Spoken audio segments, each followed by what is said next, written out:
Chapter 3. Co-wives. The arguments began subtly, not with shouting, not with insults, not with anything dramatic enough for outsiders to notice. They began with tone, with pauses that were slightly too long, with sighs that carried meaning, with glances that assessed and measured. Corrections turned into commands, commands turned into confrontations. And somewhere between "let me show you" and "move, I will do it myself," something shifted permanently in the house. Tanuke no longer spoke as though she were guiding Amanda. She spoke as though she were competing with her. The shift was so gradual that Amanda almost doubted herself at first. Maybe I'm imagining it. Maybe I'm too sensitive. Maybe this is how mothers adjust. But the pattern grew impossible to ignore. One evening, Amanda set the dining table carefully.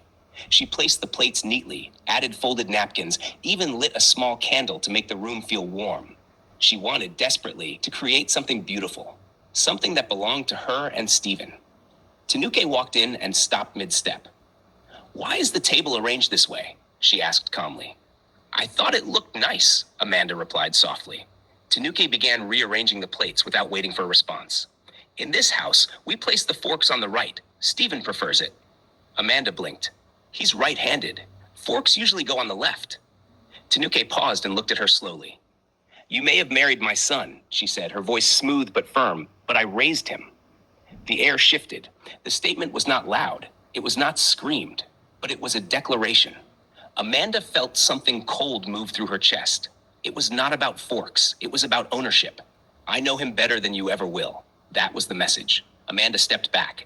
"I understand," she whispered. But she didn't. She didn't understand why love had become territorial. She didn't understand why marriage felt like an intrusion instead of an addition. Over time, the comparisons grew sharper. Stephen doesn't like when women talk over him. Stephen prefers his clothes ironed a certain way. Stephen used to wake up and greet me first before anything. Used to. Used to. Used to.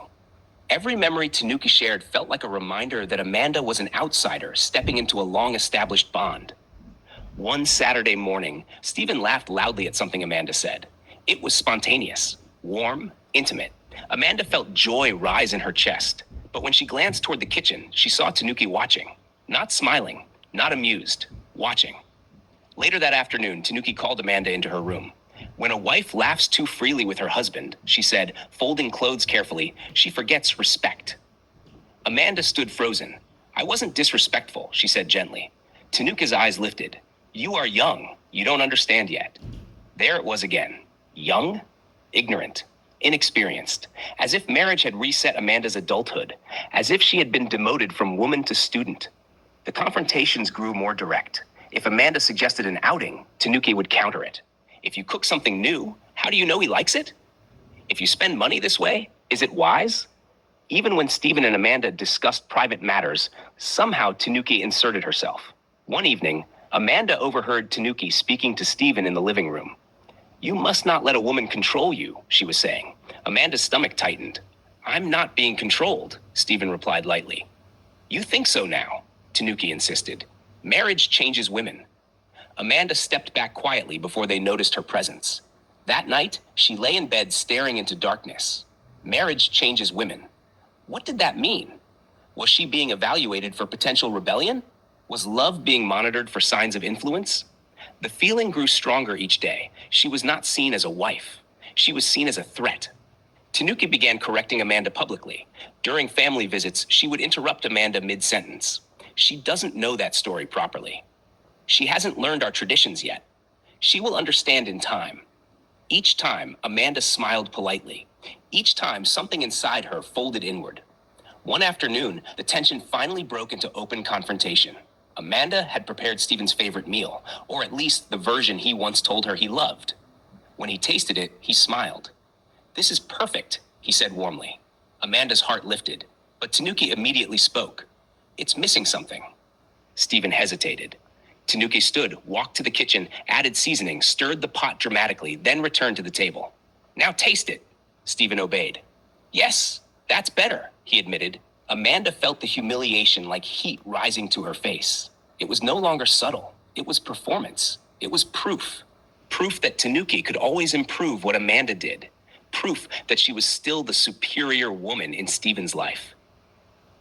Later that night, Amanda stood alone in the bathroom and stared at herself in the mirror. Her reflection looked tired, not physically exhausted, emotionally worn. She felt like she was living with a rival instead of family, like two queens fighting silently over one throne, except there was only room for one. And Tanuke had no intention of stepping down. Amanda thought about the word co-wives. The idea felt absurd, yet painfully accurate. Tanuki guarded Stephen's loyalty like a possession. If he defended Amanda, her expression darkened. If he praised Amanda, she corrected him.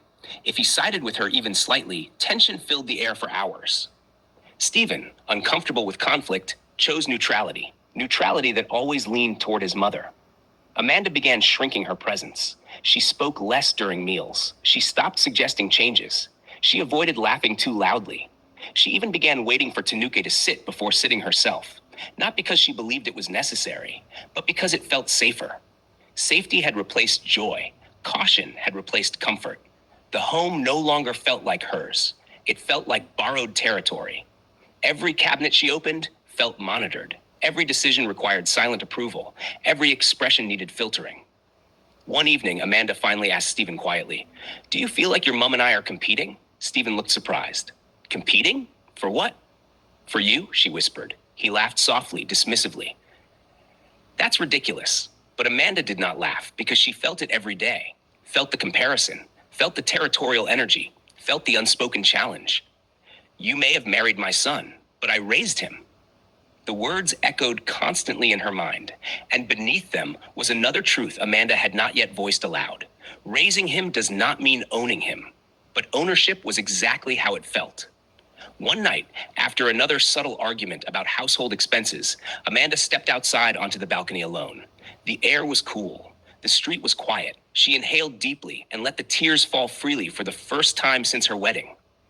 Not dramatic sobbing, just silent tears of disappointment.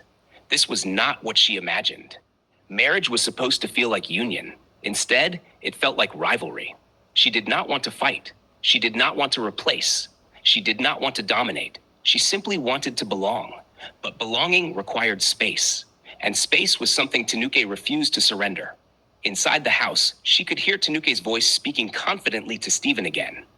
Amanda wiped her face quickly before going back in. She straightened her shoulders. She adjusted her expression. She resumed her role. But something fundamental had shifted inside her. Hope had begun to thin. Trust had begun to question. And love, though still present, had started to ache. The house stood firmly. The walls remained intact. But emotionally, it had divided into two territories. One claimed loudly, one occupied quietly. And Amanda, newly married and deeply wounded, was beginning to understand that she was not simply adjusting to marriage. She was surviving it.